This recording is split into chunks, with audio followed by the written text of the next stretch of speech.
তো এখন আমরা কথা বলবো একটা ক্যান্ডেলস্টিক প্যাটার্ন নিয়ে, যার নামটা খুব সুন্দর, যার নাম হচ্ছে মর্নিং স্টার ক্যান্ডেলস্টিক প্যাটার্ন।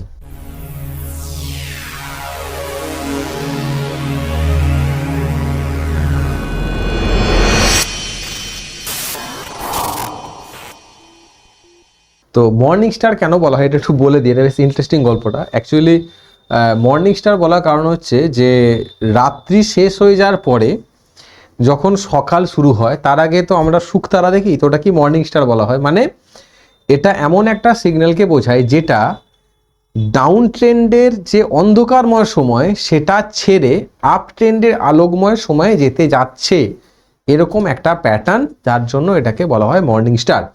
তো মর্নিং স্টার এটা মাথায় আসলেই এটা সবার আগে যেটা আমাদেরকে মাথায় নিয়ে আসতে হবে সেটা হচ্ছে যে ডাউন ট্রেন্ডের নিচে এটা তৈরি হবে। সব থেকে ইম্পর্টেন্ট যেটা, যে ডাউন ট্রেন্ডের নিচে এটা তৈরি হবে এবং তারপর আমরা এর পরে একটা আপ ট্রেন্ড শুরু করব, এটাই আমাদের মাথায় রাখতে হবে। ঠিক আছে, তো মর্নিং স্টার ক্যান্ডেলস্টিক প্যাটার্ন কেমন দেখতে হয় সেটা এখানে দেখিয়ে দিয়েছি, ডিসকাস এখানে করে দিচ্ছি। কি ক্যারেক্টারিস্টিক্স কী কী থাকে। প্রথমত হচ্ছে যে শার্প ডাউন ট্রেন্ড তারপরে শুরু হয়, মানে শার্প ডাউন ট্রেন্ডের পরে এটা শুরু হয়, মানে মার্কেট নিচের দিকে আসছিল দিয়ে এসে এই প্যাটার্নটা, এই পুরো প্যাটার্নটা তৈরি হলো, এই পুরো প্যাটার্নটা তৈরি হলো। ঠিক আছে, গ্যাপ ডাউন অথবা ডোজি অথবা স্পিনিং টপ তৈরি হয়, গ্যাপ ডাউন ডোজি অথবা স্পিনিং টপ তৈরি হয়। এই যে এরকম একটা টাইপ তৈরি হয় স্পিনিং টপ অথবা ডোজি, মানে মোদ্দা কথা এমন একটা ক্যান্ডেল যেটাকে লিলিপুট ক্যান্ডেল বলে, লিলিপুট ক্যান্ডেল তৈরি হয়, অর্থাৎ এমন একটা ক্যান্ডেল তৈরি হয় যার লেজ বড় বডি ছোট, কখনো আছে কখনো নেই। যদি বডি হালকা থাকে তাহলে সেটা স্পিনিং টপ হয়ে গেল, যদি সেটা বডি একদমই না থাকে তাহলে সেটা হয়ে গেল ডোজি। বোঝা গেছে? ন্যাচারালি গ্যাপ ডাউন হয়, গ্যাপ ডাউন নাও হতে পারে, ইটস ওকে, কোনো সমস্যা নেই। তারপরের ক্যান্ডেলটা বুলিশ ক্যান্ডেল তৈরি হয়, যেটা গ্যাপ আপ দিয়ে তৈরি হয়, গ্যাপ আপ দিয়ে বুলিশ ক্যান্ডেল তৈরি। তাহলে স্ট্রং ডাউন ট্রেন্ড চলছিল, একটা রেড ক্যান্ডেল তৈরি হলো, তারপর এখানে একটা ডোজি ক্যান্ডেল বা স্পিনিং টপ তৈরি হলো, তারপরের ক্যান্ডেল একটা গ্রিন ক্যান্ডেল তৈরি হলো, যেটা ন্যাচারালি গ্যাপ আপ দিয়ে শুরু হয়। ঠিক আছে, এবং এই ক্যান্ডেলটা close above the mid point of the first candle, এবং এই ক্যান্ডেলটা, এই যে ক্যান্ডেলটা রয়েছে এর মিড পয়েন্টের উপরে গিয়ে ক্লোজিং দেবে, এর মিড পয়েন্টের উপরে গিয়ে ক্লোজিং দেবে। যত বড়ভাবে ক্লোজিং দেবে তত এটা ভালো সিগন্যাল দেখায় এবং এরপর থেকে মার্কেট আপ ট্রেন্ড শুরু করে। এইটা ন্যাচারালি যা দেখায় যে একটা মর্নিং স্টার প্যাটার্ন তৈরি করেছে। বোঝা গেছে? তাহলে এই রেড ক্যান্ডেলটা বেয়ারিশ কনফার্মেশনকে বোঝাচ্ছে।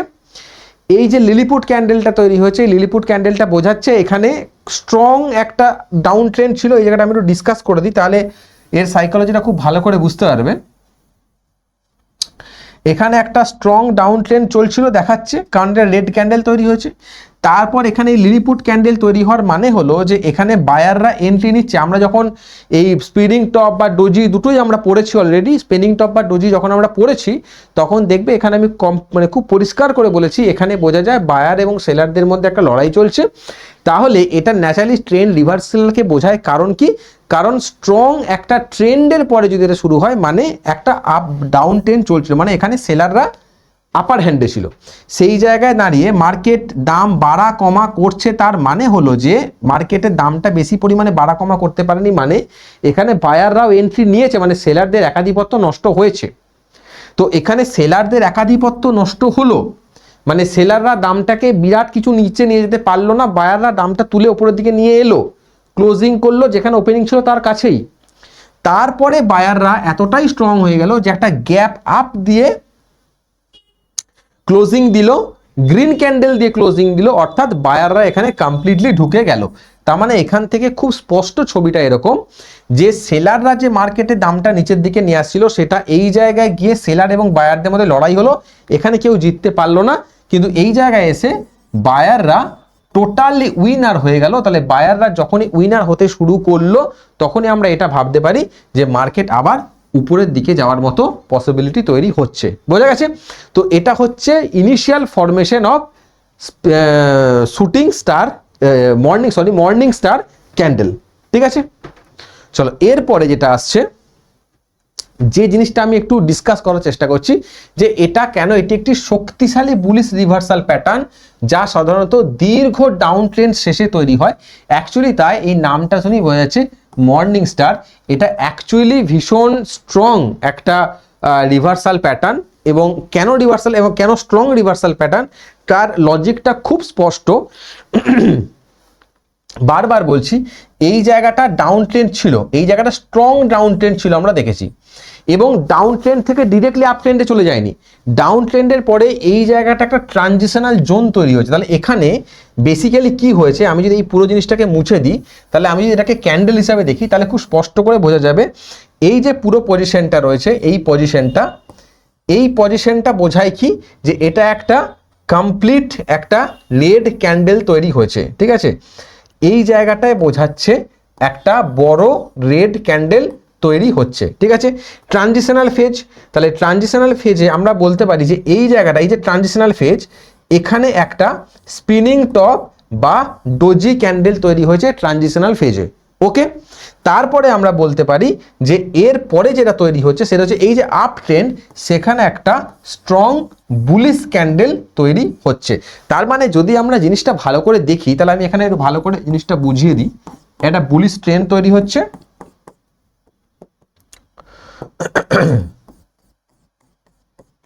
এবং জিনিসটা কিরকম হচ্ছে, যে প্রথমে ডাউন ট্রেন্ড চলছিল, তাহলে এখানে সেলাররা দাম এখানে ওপেন করেছিল, এখানে ক্লোজ করলো, তার মানে দামটা ঝেড়ে নিচের দিকে নামালো।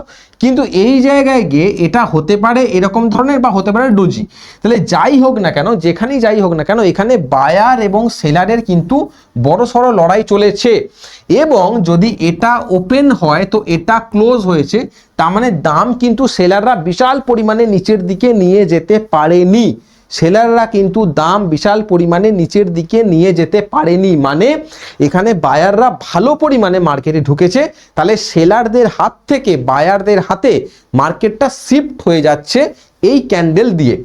এরপরের ক্যান্ডেলে কি হচ্ছে, একটা স্ট্রং আপ মুভমেন্ট আমরা দেখতে পাচ্ছি, অর্থাৎ সেলাররা সঙ্গে বায়ারদের এখানে যুদ্ধ হচ্ছে। এখানে কেউ জিতলো না, কিন্তু পরবর্তীকালে এখানে বায়াররা কিন্তু স্ট্রংলি জিতে গেল, কারণ মার্কেটে বায়াররা দামটা এখানে ওপেন করিয়ে এখানে ক্লোজ দিল। তার মানে নিচের থেকে উপরের দিকে একেবারে দামটাকে টেনে নিয়ে চলে গেল, অর্থাৎ এখানে বায়ারদের পজিশন যথেষ্ট স্ট্রং জায়গায় চলে এলো। তার জন্যই একে বলা হয় মর্নিং স্টার, তার জন্যই একে বলা হয় প্রচন্ড ভালো স্ট্রং একটা রিভার্সাল প্যাটার্ন। বোঝা গেছে আমি কি বলেছি? আচ্ছা, এর পরের স্লাইডে আমরা আলোচনা করছি জিনিসটা আরো ডিটেলসে। প্যাটার্ন স্ট্রাকচার কেমন হয় তিনটি ক্যান্ডেলে অ্যানাটমি হিসাবে দেখানো হচ্ছে। তাহলে প্রথম ক্যান্ডেল একটি স্ট্রং বিয়ারিশ ক্যান্ডেল, এটি মার্কেটে সম্পূর্ণ সেলারদের ডমিনেন্সকে দেখায়, বিক্রেতাদের আধিপত্য দেখায়। একদমই তাই। মার্কেটে রেড ক্যান্ডেল মানে কি হয়, এখানে তার প্রাইস ওপেন হচ্ছে এবং এখানে তার প্রাইস ক্লোজ হচ্ছে। ঠিক আছে, এবং এখানে দেখতে পাচ্ছি যে খুব ছোট ছোট উইক তৈরি হয়েছে, অর্থাৎ দামটা স্ট্রংলি নিচের দিকে কিন্তু দামটা এসছে, মানে মার্কেট শুরুর পর থেকেই সেলাররা মার্কেটে চাপ সৃষ্টি করেছে এবং মার্কেটে দামটাকে নিচের দিকে নিয়ে চলে এসছে। সেকেন্ড ক্যান্ডেলে কি হচ্ছে, ছোট বডি ক্যান্ডেলে ডোজি বা ছোট বুলিশ বা ডোজি ক্যান্ডেল তৈরি করছে, বুলিশ বা বিয়ারিশ অথবা, এবং মার্কেটে ইনডিসিশন একটা সিচুয়েশন তৈরি করছে। তো এই জায়গায় আমরা দেখতে পাচ্ছি যে এটা যদি রেড হয় বা গ্রিন হয়, যাই হোক না কেন, যদি আমি এটাকে গ্রিন হিসাবে রেড হিসাবে আঁকি, তাহলে এটা এরকম দেখতে হবে। তাহলে এখানে মার্কেট ওপেন হয়েছে, প্রাইস এখানে ক্লোজ হয়েছে। আর যদি আমরা এটাকে গ্রিন হিসাবে আঁকি, তাহলে তার উল্টো সিনারিও। তাহলে গ্রিন হিসাবে যদি আমরা আঁকি, তাহলে কি হয়েছে, এখানে ওপেন হয়েছে, এখানে ক্লোজ হয়েছে। তার মানে যেটাই হোক না কেন, যেটা হয়েছে সেটা হচ্ছে দামের হেরফেরটা কিন্তু খুবই কম পরিমাণে হয়েছে, দামের হেরফের কিন্তু খুব বেশি পরিমাণে হয়নি। উল্টো দিকে লেজ অনেক বড় বড় হয়েছে, অর্থাৎ এটা বোঝাচ্ছে যে দামটা অনেক বেশি ওঠানামা করেছে, অর্থাৎ বায়ার ভার্সেস সেলার যথেষ্ট বড় একটা যুদ্ধ চলেছে এবং এই যুদ্ধে কেউই জয়লাভ করতে পারেনি। তাহলে এই যে প্যাটার্নটা, এখানে যে ক্যান্ডেলটা তৈরি হয়েছে সেই ক্যান্ডেল যদি গ্রিন ক্যান্ডেল তৈরি হয় তাহলে আমরা বলতে পারি যে এই যে মর্নিং স্টার যে প্যাটার্নটা নিয়ে আমরা কথা বলছি সেই প্যাটার্নটা অনেক বেশি স্ট্রং হিসেবে কাজ করছে, কারণ এখানে কিছুটা হলেও মর্নিং স্টার ভালো কাজ করছে, কারণ কিছুটা হলেও ওপেনিং থেকে ক্লোজিংয়ে প্রাইসটা উপরের দিকে বাড়ানোর চেষ্টা করেছে। অর্থাৎ বায়ার এবং সেলারের মধ্যে প্রচণ্ড যুদ্ধ হওয়ার পরেও বায়াররা কিছুটা হলেও জয়লাভ করেছে। এবং তারপরের দিন এই যে থার্ড ক্যান্ডেল যেদিনকে তৈরি হয়েছে, যে থার্ড ক্যান্ডেল, সেখানে বলছে একটি স্ট্রং বুলিশ ক্যান্ডেল তৈরি হয়। স্ট্রং বুলিশ ক্যান্ডেল এটাকে বলছে, কারণ মার্কেট এখানে ওপেন ছিল, এখানে ক্লোজ হয়েছে, তার মানে এবং ছোট ছোট উইক মানে দাম কিন্তু খুব বেশি ওপর নিচে করেনি, যেখানে ওপেন হয়েছিল সেখান থেকে দামটা চচ্চর করে উপরের দিকে উঠে চলে গেছে। অর্থাৎ এখানে বায়ারদের প্রেসার যথেষ্ট ভালো, মানে বায়াররা যে দামই পায় না কেন সেই দামই কিন্তু কেনার জন্য চেষ্টা করেছে। অর্থাৎ এখানে স্ট্রং একটা ডিমান্ড জোন ক্রিয়েট হয়েছে, যার জন্য প্রাইস আস্তে আস্তে উপরের দিকে যেতে শুরু করেছে। ঠিক আছে, তাহলে বায়ার ক্রেতারা কন্ট্রোল নেবার শুরু করেছে এবং নিশ্চিত সিগন্যাল সাধারণত এটি প্রথম ক্যান্ডেলের বডির অর্ধেকের বেশি কভার করে। তাহলে কি বলেছি, প্রথম ক্যান্ডেল মানে এই যে ক্যান্ডেল ফার্স্ট ক্যান্ডেল, তাহলে এর যে হাফ তার উপরে এটাকে ক্লোজিং করতে হবে, মানে ক্যান্ডেলটাকে ক্লোজ করতে হবে, তাহলে এই প্যাটার্নটা সম্পূর্ণ বলা যাবে। কিন্তু আইডিয়ালি দেখা হয় যে এইটা যত বড় হয় প্রথমটার তুলনায় তত স্ট্রং সিগন্যাল এটা বিয়ার করে, তত স্ট্রং সিগন্যাল এটা বিয়ার করে। অর্থাৎ পরের ক্যান্ডেলটা মানে থার্ড ক্যান্ডেলটাকে হতে হবে ফার্স্ট ক্যান্ডেলের উপরে ক্লোজিং হতে হবে এবং যত বেশি বড় হবে তত স্ট্রং এই প্যাটার্নটা তৈরি করবে, অর্থাৎ মর্নিং স্টার প্যাটার্নটা তৈরি করবে। বোঝা গেছে? তো এখানে মার্কেট সাইকোলজি হিসাবে যদি আমরা দেখি তো জিনিসটা একদমই তাই। এই যে রেড ক্যান্ডেলটা তৈরি হয়েছিল, এটা যদি আমি রেড ক্যান্ডেল বলি, ডেফিনেটলি আমি এটাকে কালারটা চেঞ্জ করে দিই তাহলে হয়তো জিনিসটা বুঝতে খুব সুবিধা হবে। যদি আমরা এটাকে রেড ক্যান্ডেল বলি, যদি আমরা এটাকে রেড কালার করে দিই, ঠিক আছে, তাহলে এই জায়গাটা কি বোঝাচ্ছে যে একটা স্ট্রং সেলিং প্রেসার আমরা দেখতে পাচ্ছি এখানে, স্ট্রং সেলিং প্রেসার। এই যে জায়গাটা আমরা দেখতে পাচ্ছি, এই যে জায়গাটা এখানে বায়ার এবং সেলারদের মধ্যে এই যে পজিশন দেখতে পাচ্ছি এরকম করে যাচ্ছে, ঠিক আছে, এটা আমরা যদি লো টাইম ফ্রেম দেখি, যদি লো টাইম ফ্রেম দেখি তাহলে কিন্তু দেখবো যে এখানে একটা মার্কেট কনসোলিডেশন ফেজে গেছে। কেন? কারণ এখানে বায়ার ভার্সেস সেলার একটা বড় সড়ো লড়াই চলছিল, যেখানে এরা দুজনাই সমানে সমানে টক্কর দিয়েছে, কেউ কাউকে হারাতে পারেনি। এবং তারপরে ফেজ 3তে আমরা দেখতে পাচ্ছি যে এখানে এমন একটা সিচুয়েশন ক্রিয়েট হয়েছে যেখানে এটা একটা গ্রিন ক্যান্ডেল তৈরি করেছে এবং এটা স্ট্রং গ্রিন ক্যান্ডেল তৈরি করেছে এবং এখান থেকে দেখতে পাচ্ছি আমরা ভালোভাবে উপরের দিকে যাওয়া শুরু করে দিয়েছে। ক্লিয়ার? এবারে ভলিউমের এই জায়গাটা খুব ইম্পর্টেন্ট। ভলিউম কি বলছে এই জায়গায়? প্রথম ক্যান্ডেল, তাহলে এই যে আগে যে মুভটা আমি দেখাচ্ছি, এই যে তিনটে ক্যান্ডেল, এই তিনটে ক্যান্ডেল নিয়েই তো মর্নিং স্টার প্যাটার্ন। তো এই তিনটে ক্যান্ডেলের করসপন্ডিং ভলিউম কেমন হওয়া উচিত আমরা কিন্তু সেটা নিয়ে এখানে আলোচনা করছি। এখানে আমরা আলোচনা করব যে করসপন্ডিং ভলিউমটা কেমন হওয়া উচিত, যার রেসপেক্ট আমরা বলতে পারি যে এই যে ক্যান্ডেল স্ট্রাকচারটা তৈরি হয়েছে এটা ওয়ার্ক করবে অন দ্য কন্ডিশন দ্যাট যে ভলিউমের ঠিকঠাক কাজ করছে। তাহলে ভলিউমের কাজটা কি বুঝবো? ফার্স্ট ক্যান্ডেলে হাই সেলিং ভলিউম থাকতে হবে, শক্তিশালী ডাউন ট্রেন্ডকে বোঝায়। তাহলে ফার্স্ট যে ক্যান্ডেলটা তৈরি হচ্ছে এই ক্যান্ডেলটার জন্য কিন্তু এর যে ভলিউমটা রয়েছে সেটাও কিন্তু হাই ভলিউম তৈরি করেছে, এত বড় একটা ভলিউম বার তৈরি করেছে।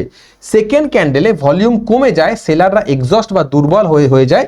তাহলে এই যে সেকেন্ড ক্যান্ডেল মানে এই যে যেটা আমরা বলছি যেটা ডোজি ক্যান্ডেল হতে পারে বা এটা হতে পারে স্পিনিং টপ হতে পারে, যাই হোক না কেন, যেটাই হোক না কেন, স্পিনিং টপ হতে পারে, যাই হোক না কেন, সেই ক্যান্ডেলে কিন্তু লিলিপুট ক্যান্ডেলের জন্য কিন্তু আমরা লিলিপুট ভলিউমে কিন্তু আমরা দেখবো। অর্থাৎ এখানে এক্সস্টনকে বোঝাচ্ছে, এখানে ক্লান্তি হয়ে যাওয়াকে বোঝাচ্ছে। কারা ক্লান্ত হচ্ছে? সেলাররা ক্লান্ত হচ্ছে। কারা ক্লান্ত হচ্ছে? সেলাররা ক্লান্ত হচ্ছে। তার জন্য খুব বেশি পরিমাণে ভলিউম কিন্তু এখানে তৈরি হয়নি, মানে ক্যান্ডেল যেমন ছোট হয়েছে সেরকমের ভলিউমও ছোট হয়েছে। তারপরের যে ক্যান্ডেল, থার্ড যে ক্যান্ডেল তৈরি হচ্ছে এখানে দেখাচ্ছে, তৃতীয় ক্যান্ডেল, থার্ড ক্যান্ডেলে স্ট্রং বুলিশ ভলিউম দেখতে পাবো এবং যারা মার্কেটে বিয়ার বা প্রকৃত ক্রেতা রয়েছে তারা এন্ট্রি নিতে শুরু করবে। তাহলে আমরা দেখতে পাবো যে থার্ড যে ক্যান্ডেল তার করসপন্ডিং যে ভলিউম সেটাও কিন্তু হাই ভলিউম তৈরি হবে। অর্থাৎ যেমনভাবে আমরা দেখছি যে ইয়েগুলো কাজ করবে, ক্যান্ডেলগুলো কাজ করবে, এক্স্যাক্টলি সেভাবেও কিন্তু আমাদের ভলিউমগুলোও কাজ করবে, ঠিক আছে। সেভাবে যদি আমরা দেখি তাহলে ভলিউমের দিক থেকেও কিন্তু আমরা প্রচণ্ড স্ট্রং একটা সিগন্যাল এখানে দেখতে পাচ্ছি। ওকে, তাহলে প্রথম ক্যান্ডেলে ভলিউম বড় হতে হবে, সেকেন্ড ক্যান্ডেলে ভলিউম ছোট, থার্ড ক্যান্ডেলে ভলিউম বড়। এখানে একটা ইম্পর্টেন্ট জিনিস মনে রাখতে হবে, আমি যখন ক্যান্ডেল স্টিক বোঝাচ্ছিলাম তখন বললাম যে এই যে ফার্স্ট ক্যান্ডেল হাফের উপরে থার্ড ক্যান্ডেলকে ক্লোজিং দিতে হবে, এটা হচ্ছে কন্ডিশন। কিন্তু থার্ড ক্যান্ডেল যত বড় হবে এর সিগন্যাল তত বড় হবে, অর্থাৎ এই প্যাটার্নটা তত স্ট্রং হবে, এটা বলেছি। সেম জিনিসটা আমরা এখানেও দেখতে পাবো যে এই রেড ভলিউমের তুলনায় গ্রিনের ভলিউম যত বেশি হবে তত এই প্যাটার্নটা স্ট্রং হিসেবে আমরা দেখতে পাবো, এবং এইটা যত বেশি লো হবে, অর্থাৎ লিলিপুট ক্যান্ডেলে করসপন্ডিং যে ভলিউম রয়েছে সেটা যত ছোট হবে এবং তারপরে যে গ্রিন ক্যান্ডেল তৈরি হচ্ছে তার ভলিউম যত বড় হবে, এই প্যাটার্নটা ততটাই স্ট্রং হিসাবে তৈরি হবে। তাহলে আমি যদি পুরোটাকে সাম আপ করি তাহলে জিনিসটা কেমন দাঁড়ালো, যে আমার যদি প্যাটার্নটা এমনভাবে তৈরি হয় যে প্রথমে যে রেড ক্যান্ডেলটা তৈরি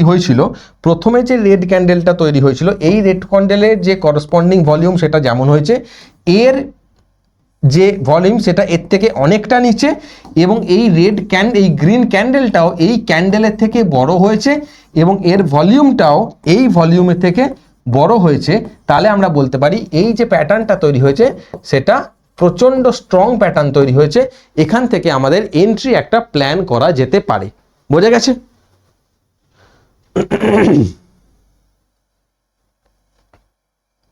আচ্ছা, এবার আসছে পারফেক্ট কনটেক্সট, এক্স্যাক্টলি কোথায় আমরা খুঁজবো এটাকে, ঠিক আছে। স্ট্রং সাপোর্ট জোন সব থেকে কার্যকরী, কারণ বায়াররা আগে থেকেই এখানে অ্যাক্টিভ থাকে। তার মানে আমাদের বুঝতে হবে যেটা, যে আমরা যে মর্নিং স্টার প্যাটার্নটা খুঁজছি সেই প্যাটার্নটা সব থেকে বেশি কার্যকরী, অর্থাৎ সেই প্যাটার্নের জন্য মার্কেট অরিজিনালি রিভার্স করবে কখন, যখন আমরা দেখব এই প্যাটার্নটা তৈরি হয়েছে এক্স্যাক্টলি সাপোর্ট জোন বা ডিমান্ড জোনের কাছে তৈরি হয়েছে বা ডিমান্ড জোনের উপরে তৈরি হয়েছে, তখনই আমরা বুঝবো যে এটা সব থেকে বেশি কার্যকরী তৈরি হোক, মানে সব থেকে বেশি কার্যকরী। তার কারণ কি, ডিমান্ড জোন মানে কি, যে জায়গায় অলরেডি বায়াররা অ্যাক্টিভ রয়েছে সেটাকে ডিমান্ড জোন বলে, যেখানে বায়াররা অ্যাক্টিভ রয়েছে সেটাকে ডিমান্ড জোন বলে, তাই না? তো এখানে মার্কেট সেল হতে হতে যখন এলো, তখন এইখানে যখন প্রাইসটা চলে এলো এই জায়গায়, তখন যারা বায়ার আছে তারা মনে করলো যে ঠিক আছে এই প্রাইসে এখন কেনা যেতে পারে। তাহলে কেনা যেতে পারে মানে তারা কেনার জন্য বসে আছে, তার মানে সেখানে তারা কিনবে, মানে সেখানে ডিমান্ড ক্রিয়েট হচ্ছে। তাহলে সেই জায়গায় সেই সেলাররা বেচতে শুরু করলো, তাহলে সেলাররা যখনই বেচতে শুরু করলো বায়াররা সেখানে কিনতে শুরু করলো, তাহলে সেলাররা বেচছে বায়াররা কিনছে, মানে এখানে অ্যাবজর্ব হয়ে যাচ্ছে। তারপরে এই বায়াররা এখানে ফোর্স ক্রিয়েট করলো এবং মার্কেট উপরের দিকে যেতে শুরু করলো, এবং মার্কেট উপরের দিকে গিয়ে আবার উপরের দিকে যেতে শুরু করলো। তার ফলে এখানে একটা রেড লিলিপুট ক্যান্ডেল, গ্রিন, এখানে একটা মর্নিং স্টার ক্যান্ডেল প্যাটার্ন তৈরি হয়ে গেল এবং মার্কেট আপ ট্রেন্ডে যেতে শুরু করে দিল, ঠিক আছে। তাহলে আমাদেরকে মনে রাখতে হবে এটা সব থেকে কার্যকরী হচ্ছে স্ট্রং সাপোর্ট জোনে, অথবা এটাকে আমরা বলতে পারি ডিমান্ড জোনে, ঠিক আছে। ডাউন ট্রেন্ডের শেষে, তাহলে ডিমান্ড জোন ন্যাচারালি ডাউন ট্রেন্ডের শেষেই তৈরি হয়। আচ্ছা, ডিমান্ড জোন কথাটা আমি অলরেডি বলে দিলাম। আর একটা ফিবোনাক্কি লেভেলের কথা বলা আছে, ফিবোনাক্কি লেভেলটা আমি জানি না কতজন জানেন ব্যাপারটা, ঠিক আছে। ফিবোনাক্কি লেভেলের ক্ষেত্রে বলা হয় এই যে 68% যে রিট্রেসমেন্ট লেভেলটাকে বলা হয়, এখানে পরিষ্কার লেখা আছে, বিশেষ করে 50% এবং 68% রিট্রেসমেন্ট লেভেলের কাছে। এটা হয়তো আপনারা অনেকেই জানেন না, এটাকে আমি বিস্তারিত বলবো না, কারণ এটা বলতে গেলে ফিবোনাক্কি নিজে একটা ক্লাস হয়ে যায়, ফিবোনাক্কি নিয়ে পুরো একটা বড় ক্লাস হয়ে যায়। তো জাস্ট এটুকু মনে রাখুন যে এই 68% এবং 50%-এর মধ্যে যদি রিট্রেস করার চেষ্টা করে তাহলে that will be very fine, এবং এটা খুবই স্ট্রং রিট্রেসমেন্ট জোন হিসেবে 68%কে দেখা হয়, কাজেই এখানে রিভার্স করার পসিবিলিটি অনেক বেড়ে যায়। ওকে,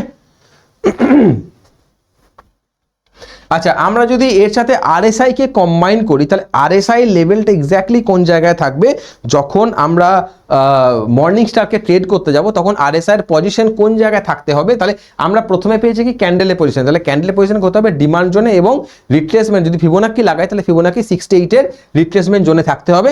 3 নম্বর হচ্ছে আরএসআই কোন জোনে থাকতে হবে, এখানে খুব সুন্দর করে বলা আছে যে এই যে প্যাটার্নটা তৈরি হচ্ছে এই প্যাটার্নটা বলেছি আমরা সাপোর্ট জোনে থাকবে, অর্থাৎ ডিমান্ড জোনে থাকছে।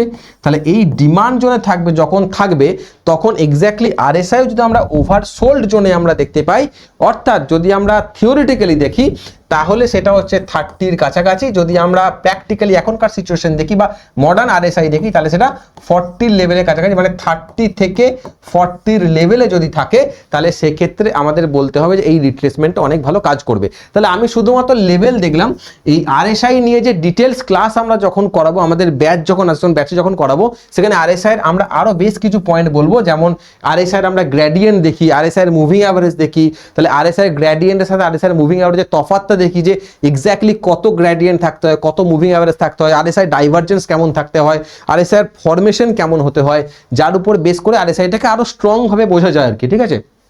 যাই হোক, তো মোটামুটি আমরা এটুকু জানলেই হবে যে আরএসআই যখন ওভারসোল্ড জোনে থাকবে সেই জায়গায় যদি আমার মর্নিং স্টার প্যাটার্ন তৈরি হয় এবং সেই মর্নিং স্টার প্যাটার্নটা যদি চার্ট প্যাটার্নে যদি আমরা সাপোর্ট জোনে বা ডিমান্ড জোনে দেখতে পাই, তাহলে এটা একটা স্ট্রং পয়েন্ট, আমাকে স্ট্রং ইন্ডিকেশন দিচ্ছে যে এটা উপরের দিকে যাওয়ার সম্ভাবনা রয়েছে। ওকে,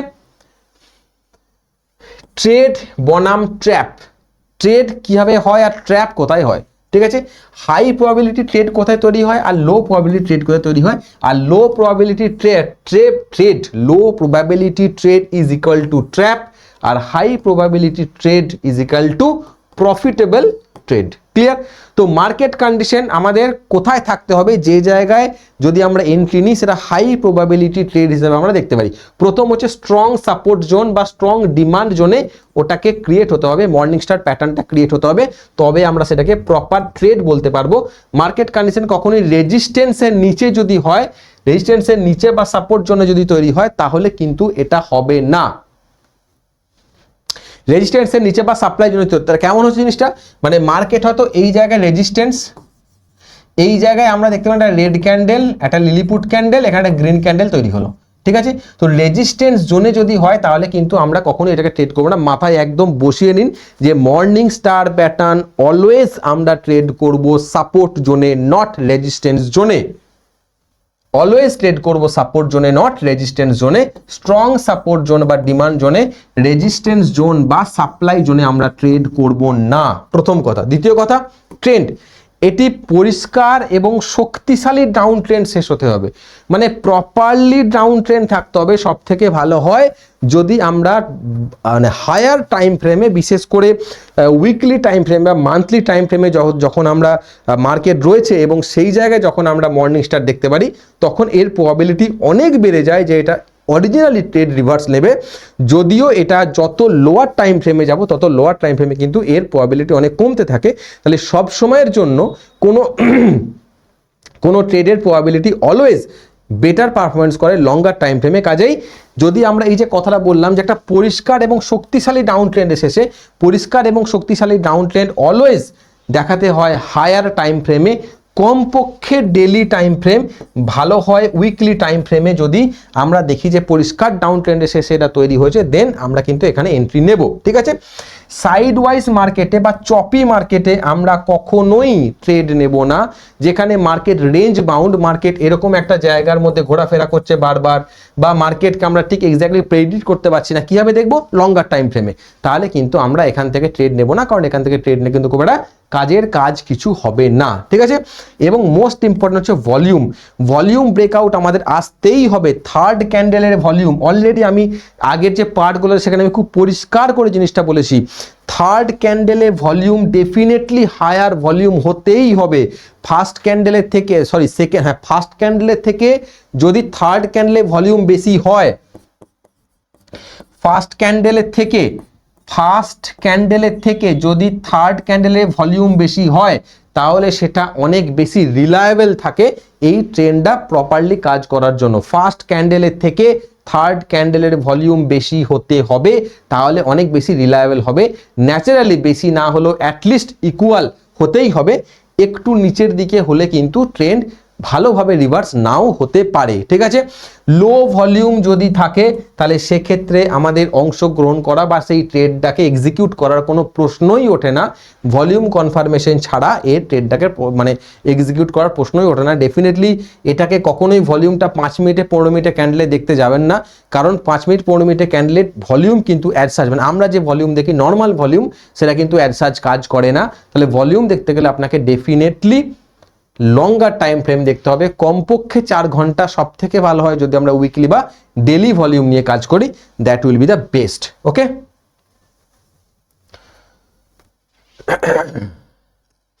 আচ্ছা, ট্রেন্ড এক্সিকিউট আমরা কিভাবে করব, ঠিক আছে। যখন আমরা এরকম দেখতে পাবো যে একটা রেড ক্যান্ডেল তৈরি হচ্ছে, একটা গ্রিন ক্যান্ডেল তৈরি হচ্ছে, ন্যাচারালি বলা হয় যে এন্ট্রি কোথায় হবে, তৃতীয় যে বুলিশ ক্যান্ডেল রয়েছে সেটাকে ব্রেকআউট হায়ার, সেই তৃতীয় বুলিশ ক্যান্ডেলে হাই ব্রেক করার পর এখানে আমি জিনিসটা ভালো করে বুঝিয়ে দিচ্ছি।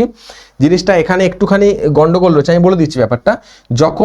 যখন পুরো সেট আপটা কমপ্লিট হয়ে গেল, পুরো সেট আপ যখন এটা কমপ্লিট সেট আপ আমি বলছি, ঠিক আছে, কমপ্লিট সেটা আমি বলছি, এর পরের দিন যখন ট্রেড হবে সেখানে এই যে পয়েন্ট রয়েছে এই পয়েন্টটা হবে ট্রিগার প্রাইস, ঠিক আছে। এবং এই যে হাই, মানে এই যে গ্রিন ক্যান্ডেলে হাই, এই হাই এর উপরে হবে এন্ট্রি প্রাইস, ঠিক আছে। এবং এই যে পুরো 3টে সেট আপ রয়েছে, এর যেটা লো, এই লো এর নিচে হবে আমাদের এসএল। বোঝা গেছে কি বললাম? এই যে প্যাটার্ন রয়েছে যদি কমপ্লিট প্যাটার্ন হয়, তাহলে এই কমপ্লিট প্যাটার্নের এর যে উপরটা রয়েছে, মানে যেখানে মার্কেট ক্লোজ দিয়েছে সেই ক্লোজের উপরে হবে ট্রিগার প্রাইস।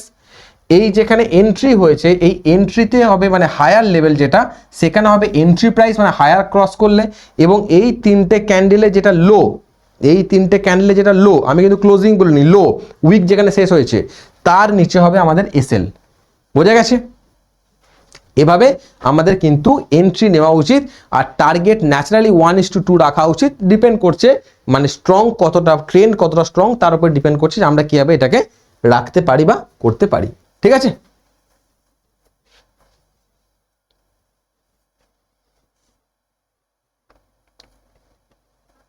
আচ্ছা, এখানে কথা বলছে ব্রেকআউটের পরপরই এন্ট্রি না নিয়ে পুলব্যাক বা অপেক্ষা করাটা খুব বেশি ইম্পর্টেন্ট। এটা খুব ইম্পর্টেন্ট জায়গা।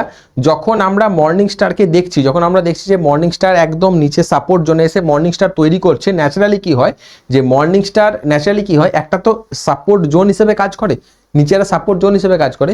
সেই যে জোনটা, এই যে সাপোর্ট জোন হিসেবে কাজ করলো, ঠিক আছে, এই যে সাপোর্ট জোন হিসেবে কাজ করলো, এই জোনটাকে এই যে মার্কেট এভাবে আসছিল, ঠিক আছে, এর সাপোর্ট জোন হিসেবে কাজ করলো, এই জায়গায় গিয়ে একটা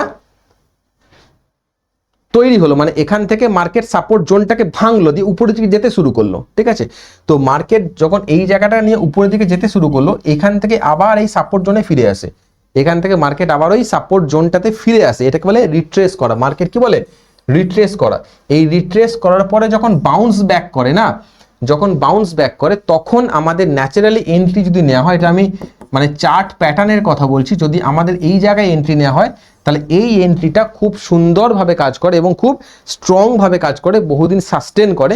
তো ন্যাচারালি এটাই হওয়া উচিত আমাদের চার্ট প্যাটার্নের হিসাবে। আমি বললাম এতক্ষণ পর্যন্ত আমি যেটা বলছিলাম সেটা হচ্ছে ক্যান্ডেলস্টিকের প্যাটার্নের রেসপেক্টে, এটা আমি বললাম চার্ট প্যাটার্নের রেসপেক্টে কীভাবে চার্টে আমাদের এন্ট্রি হওয়া উচিত।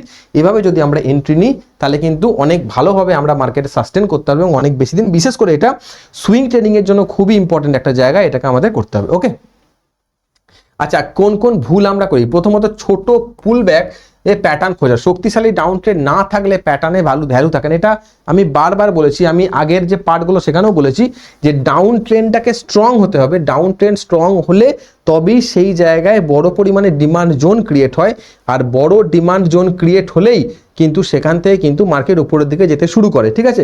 তো এখানে যে ট্রেন্ড চলছিল সেই ট্রেন্ডটা কিন্তু আমাদের স্ট্রং হতে হবে, ডাউন ট্রেন্ডটা।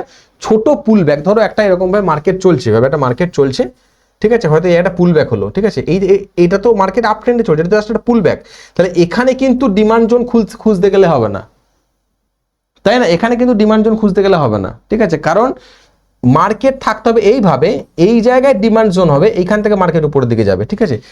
এইখানে পুল ব্যাকে নয়, ডেফিনেটলি ডাউন ট্রেন্ডের শেষে এসে আমাকে এই জিনিসটা ক্রিয়েট হতে হবে, ঠিক আছে? এই ভুলটা যেন কোনোদিনই না হয়।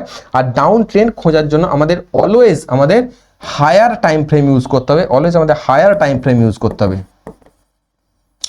কি উইকলি অথবা ডেলি, মান্থলি দরকার নেই, মান্থলি যারা বড় মানে ইনভেস্ট করে তার জন্য ঠিক আছে, বা সুইং ট্রেডিং যারা করে তাদের জন্য কিন্তু উইকলি বা ডেলি টাইম ফ্রেম কিন্তু আমরা ইউজ করতে পারি। ওকে, আচ্ছা, ক্যান্ডেল ক্লোজ হওয়ার আগে এন্ট্রি, আমি এই কথাটা বারবার বলেছি, এর যারা আমার ভিডিও কন্টিনিউয়াসলি দেখছেন তারা জানেন যে এই কথাটা আমি বারবার বলেছি, আর্লি এন্ট্রি ইজ সুইসাইড, ঠিক আছে? স্টক মার্কেটে আমরা যখন একটা ক্যান্ডেল তৈরি হচ্ছে, সাপোজ এখানে একটা রেড ক্যান্ডেল তৈরি হচ্ছে, এটা একটা রেড ক্যান্ডেল তৈরি হচ্ছে, এখানে লিলিপুট ক্যান্ডেল তৈরি হলো, এখানে গ্রিন ক্যান্ডেল তৈরি হচ্ছে, ঠিক আছে? তো এই যে গ্রিন ক্যান্ডেল মানে এটা একটা মর্নিং স্টার তৈরি হচ্ছে, তাহলে মর্নিং স্টারে আমি যখন বুঝতে পারছি এটা গ্রিন ক্যান্ডেল তৈরি হচ্ছে, কমপ্লিট হয়নি কিন্তু তখনও তৈরি হচ্ছে, একটা ডে ক্যান্ডেলে গ্রিন ক্যান্ডেল তৈরি হচ্ছে, কমপ্লিট হয়নি, ঠিক আছে? তো সেখানেই আমার মনে হলো যে আচ্ছা আমি এখানে এন্ট্রি নিয়ে নিই, তাহলে আমি হয়তো এটা একটা আমরা মর্নিং স্টার প্যাটার্ন পাচ্ছি, হয়তো পরদিন থেকে আমি বিরাট এটা আপমুভ পেয়ে যাবো, নাও পেতে পারো।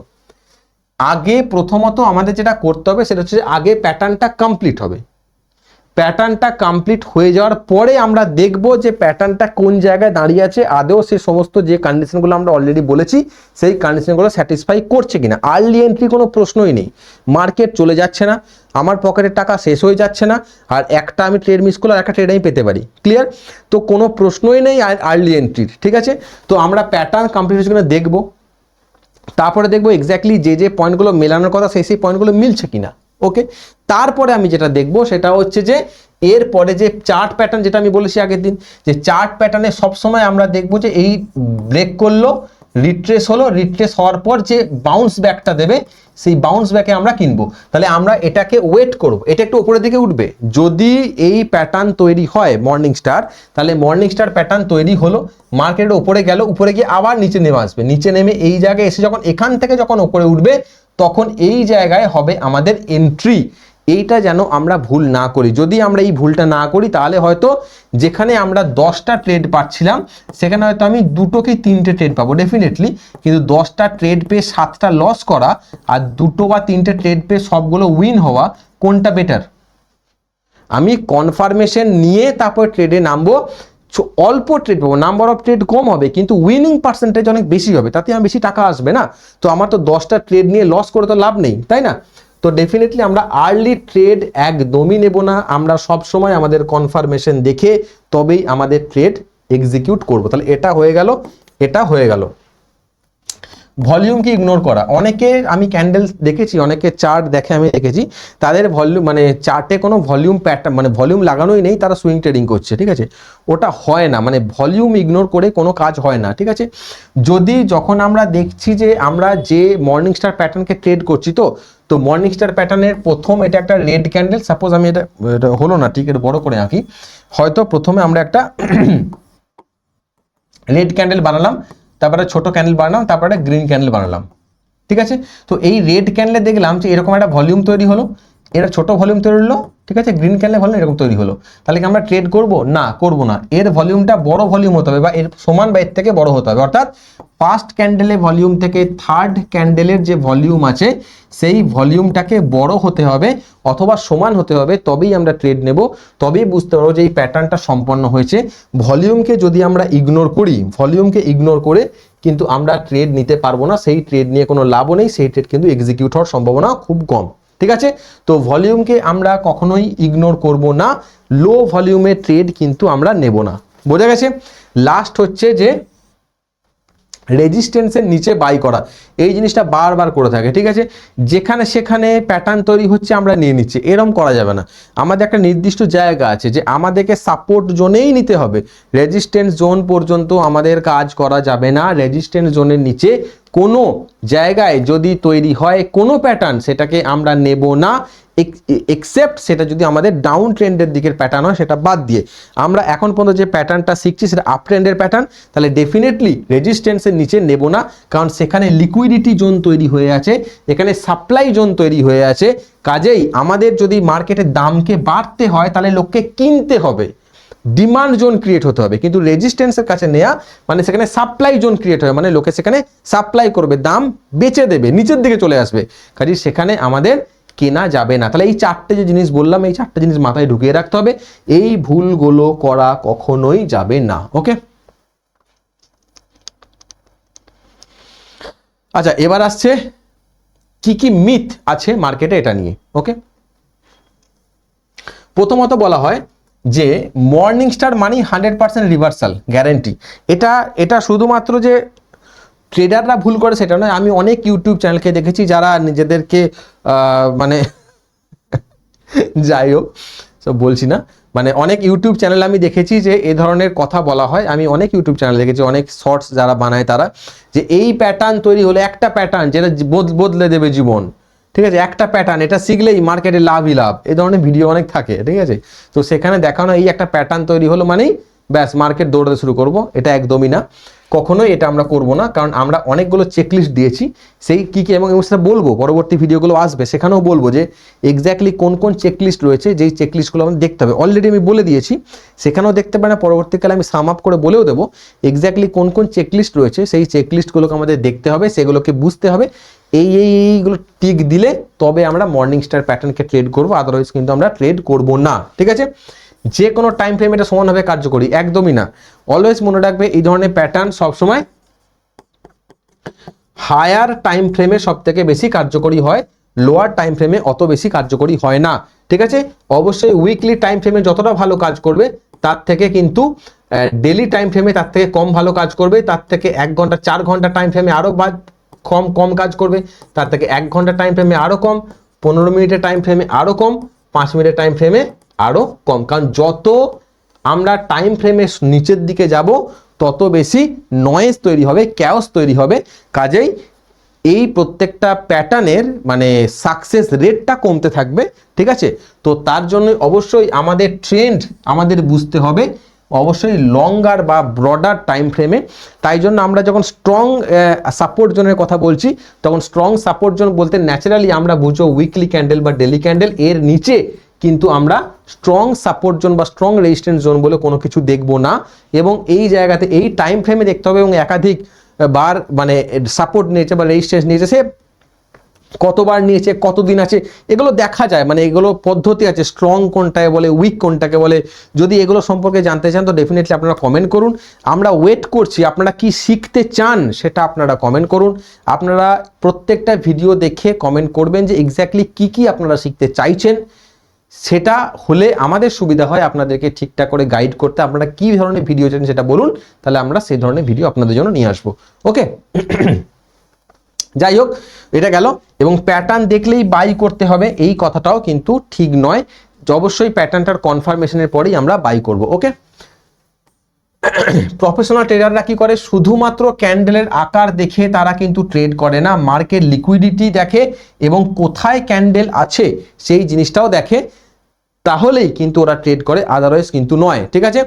ভলিউম সব সময় ইম্পর্টেন্ট, ভলিউম দেখায় যে এটা কি রিয়েল নাকি ফেক, যে ট্রেন্ড তৈরি হচ্ছে সেটা রিয়েল নাকি ফেক সেটা আমরা বুঝতে পারি অবশ্যই ভলিউম দিয়ে। কারণ এখানে একটা কথা বলে যে প্রাইস ভুল বলতে পারে, প্রাইস ম্যানিপুলেট হতে পারে, কিন্তু ভলিউম কখনো ম্যানিপুলেট করা যায় না। স্টক মার্কেটে ভলিউম এটা বিশাল বড় ইন্ডিকেটর, যার কোনো রিপ্লেসমেন্ট নেই, যার কোনো সাবস্টিটিউট নেই, কাজেই ভলিউম দেখা ছাড়া ট্রেড করা অসম্পূর্ণ কখনোই হবে না। আর স্মার্ট মানি যে কনসেপ্টে আমরা আছি সেই কনসেপ্টকে স্মার্ট মানি সাপোর্ট করছে কিনা, স্মার্ট মানির বিহেভিয়ার কি, সেই জিনিসটাকে আমাদের দেখতে হবে, এবং সেটা অবশ্যই মার্কেট সাইকোলজি এবং মানে ভলিউম দেখে এই দুটোর কম্বাইন করে কিন্তু আমরা স্মার্ট মানির অ্যাক্টিভিটি আমরা ট্র্যাক করতে পারি, কাজে তার বেসিসে কিন্তু আমরা আমাদের ট্রেডকে এক্সিকিউট করব। ওকে, আচ্ছা এরপর আসছে যে আমরা ফাইনাল চেকলিস্ট, কি কি চেকলিস্ট আমরা দেখব মর্নিং স্টার ক্যান্ডেলকে ট্রেড করার জন্য। এটা কি মর্নিং স্টার ক্যান্ডেল, যাকে ট্রেড করার জন্য আমাদের কোন কোন চেকলিস্ট দেখতে হবে। প্রথম চেকলিস্ট কি, ভলিউম ইনক্রিজ করেছে কিনা। কিভাবে ইনক্রিজ করবে, থার্ড ক্যান্ডেলের ভলিউম ডেফিনেটলি ফার্স্ট ক্যান্ডেল থেকে সমান হতে হবে অথবা বেশি হতে হবে, ঠিক আছে। প্রথম হচ্ছে এটা। দ্বিতীয়, এই যে প্যাটার্নটা তৈরি হয়েছে সেটা সাপোর্ট জোনে তৈরি হয়েছে কিনা, সেটা সাপোর্ট জোনে তৈরি হয়েছে কিনা বা ডিমান্ড জোনে তৈরি হয়েছে কিনা সেটা আমাদের কনফার্ম করতে হবে। আরএসআই ডাইভারজেন্স বা আরএসআই ওভারসোল্ড জোনে তৈরি হয়েছে কিনা। ওভারসোল্ড মানে কি, মোটামুটি তুমি ধরে নাও যে 30 থেকে 40-র মধ্যে তৈরি হয়েছে কিনা, অথবা প্রাইজের সঙ্গে আরএসআই ডাইভারজেন্স আমাদের দেখতে পাচ্ছি কিনা। আরএসআই ডাইভারজেন্স কি যদি জানতে চান তাহলে অবশ্যই আরএসআই ডাইভারজেন্স বলে কমেন্ট করুন, আমি অবশ্যই সেটা নিয়ে ডেডিকেটেড ভিডিও নিয়ে আসবো। ওকে, 4 নাম্বার টাইম ফ্রেম, কোন টাইম ফ্রেম দেখাচ্ছে, তাহলে স্ট্রং ডিমান্ড জোন ক্রিয়েট হতে হবে, অর্থাৎ স্ট্রং সাপোর্ট জোন থাকতে হবে। ওকে, তাহলে স্ট্রং সাপোর্ট জোন আছে কিনা সেটা বোঝার জন্য আমাদের হায়ার টাইম ফ্রেম দেখতে হবে। কোন টাইম ফ্রেম দেখতে হবে? হায়ার টাইম ফ্রেম দেখতে হবে, এছাড়া কোনো সাবস্টিটিউট নেই। ঠিক আছে, আচ্ছা স্ট্রাকচার ব্রেকআউট দিচ্ছে কিনা আমাদের দেখতে হবে, মানে হায়ার টাইম ফ্রেমে দেখতে হবে যে ওটা ব্রেকআউট দিচ্ছে কি দিচ্ছে না, এবং লোয়ার টাইম ফ্রেমের সঙ্গে সেটা মেলাতে হবে যে স্ট্রাকচারগতভাবে যে ক্যান্ডেলটা যে রকম টাইম ফ্রেমে যেমন চার্টের প্যাটার্ন হওয়া উচিত সেভাবে কাজ করছে কিনা নাকি করছে না, এই জিনিসটা না দেখলে কিন্তু আমাদের এটা কনফার্ম হওয়া যাবে না। এবং লাস্ট হচ্ছে ট্রেন্ড এক্সশন বা ট্রেন্ড নিচের দিকে এসে মানে কি বলবো, মানে হাঁপিয়ে গেছে কিনা, ট্রেন্ড হাঁপিয়ে যাওয়াটা ওটা হয়েছে কিনা, মানে মোদ্দা কথা হচ্ছে যে ডাউন ট্রেন্ডে যখন আসে, যখন ডাউন ট্রেন্ডে নিচের দিকে আসে কনসোলিডেট করে, এটাকে বলে ট্রেন্ড এক্সস্ট হয়ে যাওয়া। ঠিক আছে, সেই জায়গাটা হয়েছে কিনা, অর্থাৎ মার্কেট কনসোলিডেশন ফেজে ঢুকেছে কিনা এটা দেখতে হবে, এবং কনসোলিডেশন ফেজের উপরে গিয়ে এই প্যাটার্ন তৈরি করছে কিনা এটা দেখতে হবে। কাজে এই যে 6টা বললাম, এই 6টা জিনিস দেখতে হবে, এবং তার বেসিসেই আমাদের কিন্তু ট্রেড নিতে হবে, এর কোনো সাবস্টিটিউট নেই। ঠিক আছে, তাহলে প্যাটার্ন নয়, কনটেক্সট দেখেই আমাদের ট্রেড করতে হবে, আর কনটেক্সট এবং কনফার্মেশন এই দুটোই আমাদের দেবে উইনিং ট্রেড বা প্রফিটেবল ট্রেড। কখনোই কিন্তু শুধুমাত্র একা প্যাটার্ন কোনো ট্রেড এক্সিকিউট সঠিকভাবে করাতে পারে না। ঠিক আছে, তো এই ছিল আজকের ভিডিও, কেমন লাগলো অবশ্যই জানাবেন। প্রত্যেককে থ্যাংক ইউ।